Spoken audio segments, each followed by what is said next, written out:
Also, too, the Mannequin collection is going to consist of remixes of the song because I do like the idea of having different versions uh, of electronic genres Sure. of the same song that can be played at different clubs or different parties or whatever.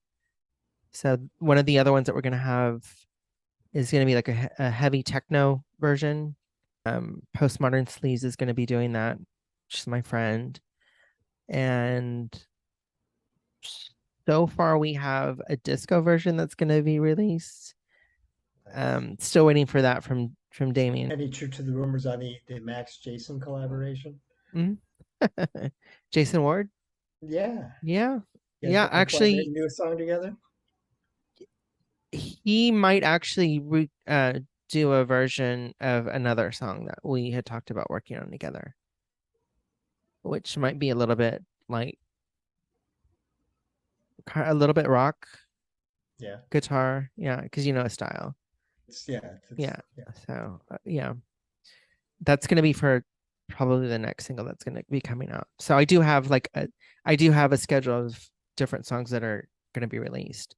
I've been sitting on those for way too long, Yeah. and so now's the time that I'm gonna release them. That's always interesting to me when you can take a song and kind of transform it into a different, you take that core of that song and you put it even in a totally different genre. Mm-hmm. Like I heard like a heavy metal version of a Britney Spears song, and I was like, that's actually pretty good. You Yeah. never think that. Mm-hmm. Like it actually works. Yeah. So it's always kind of fun to kind of dabble with different things. Yeah.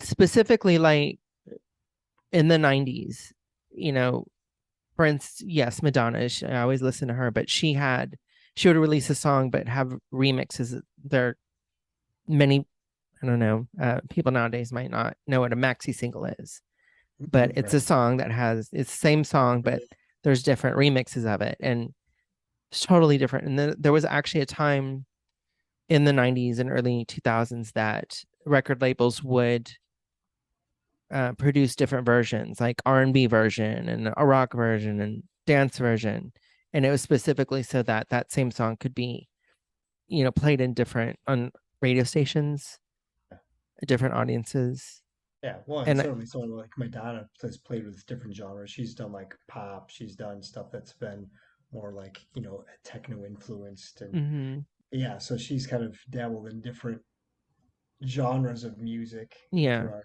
career.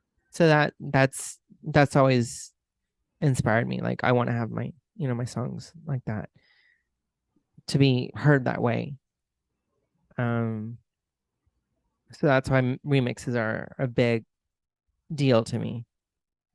I love hearing somebody else's take on my lyrics, my Right. vocals. Yeah, that's always interesting. Have you ever like heard something where you're like, oh my God, I never thought of it that way. It kind of totally changed the way Mhm. you look at your own material? Yeah, specifically Empty Flowers with, well, actually, there's two Empty Flowers with Damien Dane Huh? and Bow with Void Mate. Totally changed it. And I was just like, holy shit, this sounds good. Wow. And for me to like smile, like, I'm not thinking like, oh, this is my song. I'm like, this is just a good song. I could dance to this at a club, you know? Yeah, and certainly a lot of artists would have egos over like, well, that's not my version of the song and stuff like that. So Mhm. it's good to hear an artist say like, yeah, I like what someone did with my material. And I'm very open. I'm very open to um, how someone would interpret, you know, my song or whatever. To change it up, that's cool too.